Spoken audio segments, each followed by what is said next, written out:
कई समर्थक जब जो सिंधिया के साथ 2020 में आए थे, अब वो खुद से ही वापस आ रहे हैं, तो अब आपको नहीं लगता कि कांग्रेस में फिर वही लोग आपको दिखेंगे जो बीजेपी में आ रहे थे?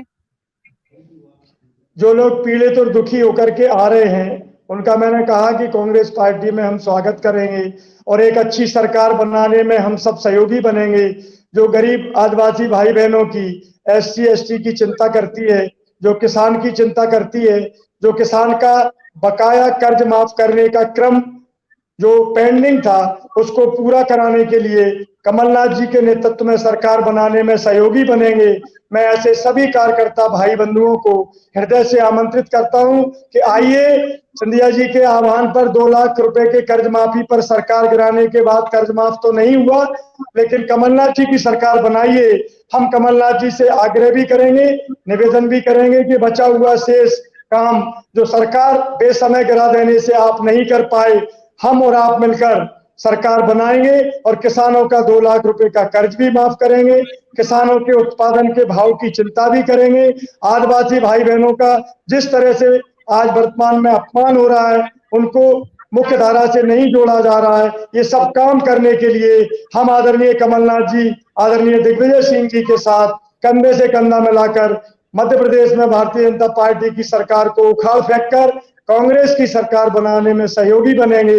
यही मैं निवेदन सभी भारतीय जनता पार्टी के पीड़ित कार्यकर्ताओं से करना चाहता हूं। जी, सीएम कौन होगा?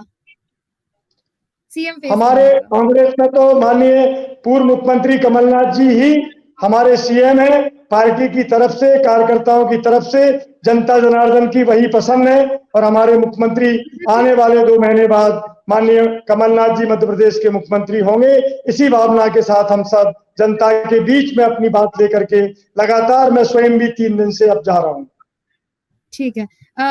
वीरेंद्र जी, एक सवाल ये भी है कि जब आपने बीजेपी से इस्तीफा दिया था, तब यशोधरा राजे सिंधिया हैं, उनसे जब सवाल हमने किया कि आपने इस्तीफा दिया है, क्या कुछ कहेंगी, तो उन्होंने कहा पहले तो कि कौन रघुवंशी, शायद वो पहचान ही नहीं। फिर उन्होंने कहा कि मैं तो स्थायी हूँ, मुझे क्या डर।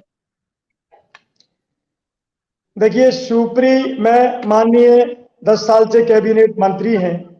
मैं इतना ही कहना चाहूंगा कि कांग्रेस के 5 साल का मेरा विकास कार्य से तुलना शिवपुरी की जनता जब करती है तो निश्चित रूप से शिवपुरी जिला हेडक्वार्टर है। 15 साल पहले जब मैं कांग्रेस से यहाँ विधायक था और 59 करोड़ रुपए की मणिखेड़ा पेयजल योजना लेकर आया था, उसका पानी आज भी 15 साल बाद घर घर तक नहीं पहुंचा। सीवेज लाइन भी लगभग इतने ही 60 करोड़ रुपए की हमने उस वक्त स्वीकृत कराई थी, आज उसका भी क्रियान्वयन 15 साल में पूरा नहीं हुआ। गली गली में कीचड़ और धूल का अंबार लगा है, पानी के लिए एक एक बूंद को 15 साल से लोग तरस रहे हैं। इन सब व्यवस्थाओं पर ध्यान दें जनप्रतिनिधि, तो निश्चित रूप से जनता जनार्दन का श्रेय मिलता है और इन सब समस्याओं को लेकर जनता शिवपुरी विधानसभा की भी त्राही त्राही कर रही है। आप तक भी संदेश पहुंच रहे होंगे कि शिवपुरी की जनता स्थानीय विधायक चाहती है, जनसेवक चाहती है, पूरा समय देने वाले विधायकों की आज प्रदेश में मांग है, ताकि जनता की समस्याएं सुलझाने में पूरा समय होगा तो समस्याएं हल भी होंगी। हमें क्षेत्र की समस्याओं की परेशानियों से अवगत कराने के लिए स्थानीय विधायक जनसेवक के रूप में यहाँ जनता मांग करती है।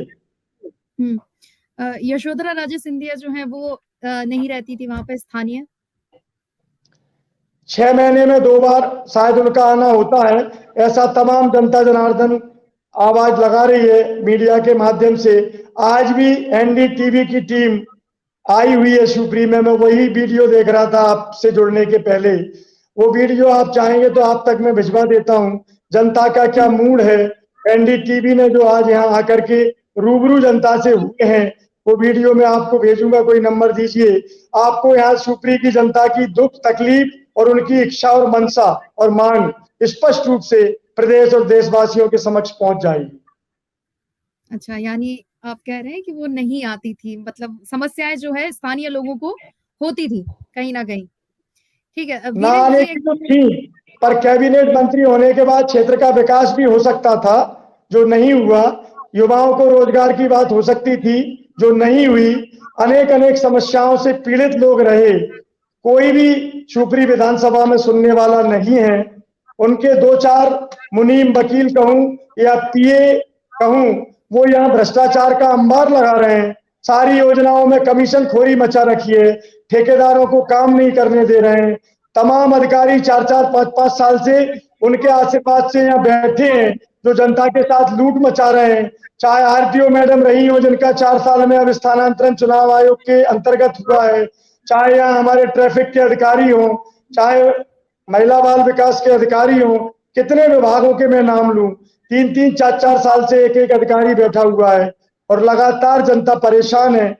कोई यह सुनने वाला है नहीं।